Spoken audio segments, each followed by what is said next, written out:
Hi, I'm going to demonstrate an indicator and a function for TradeStation to capture images from inside the EasyLanguage code.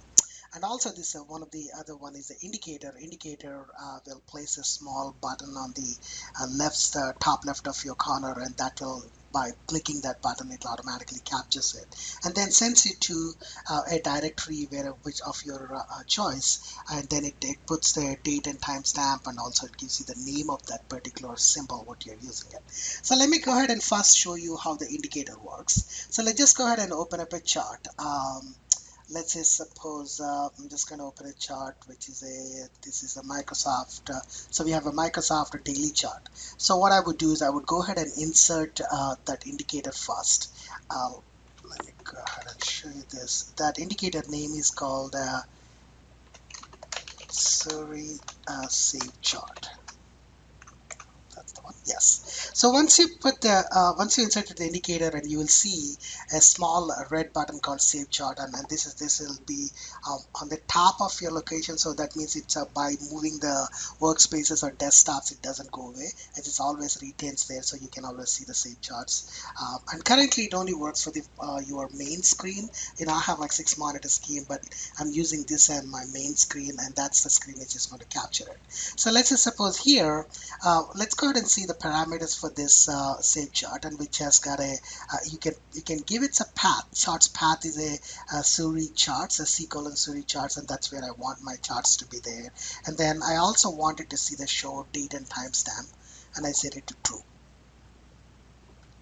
So here I'm just going to close this, and then once this is there, then I'm just going to click this button called Save Chart. And once you click on it, and that's it, and that's all it does is it automatically takes the screen, and then it shows it into the um, into this directory called Surrey Charts, and that's where this image is. So this is the one which we just captured it.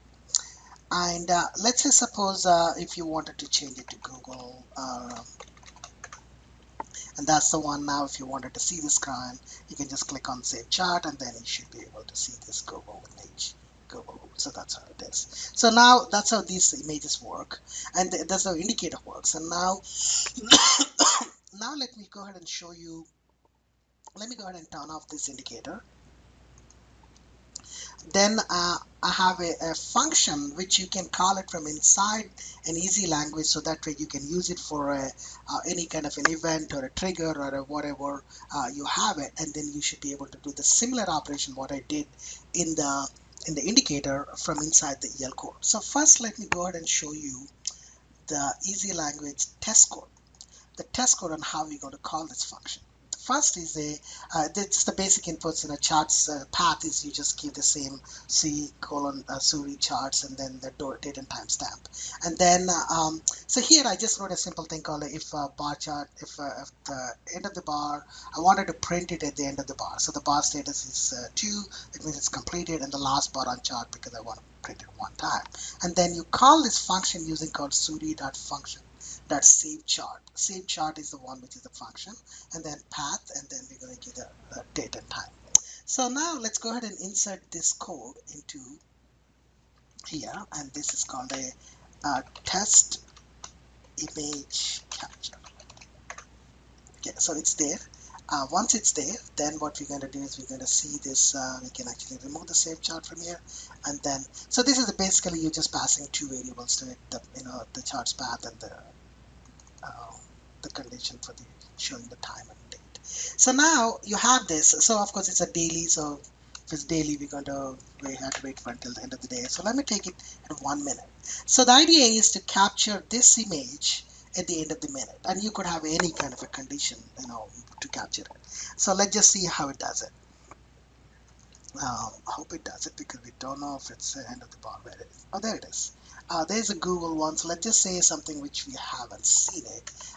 Let's say I got this Facebook. Okay, Facebook. So the idea is that we wanted to see the Facebook chart at the end of it. Let's see if it did capture it. Yes, there it is. So at the end of the bar, it captures it. And you have a lot more control. You can write in your code to see how often do you want it, or or only based on a specific conditions, you can write this. So you can use this function inside the code to use it. So those are the two I wanted to demonstrate. Thank you.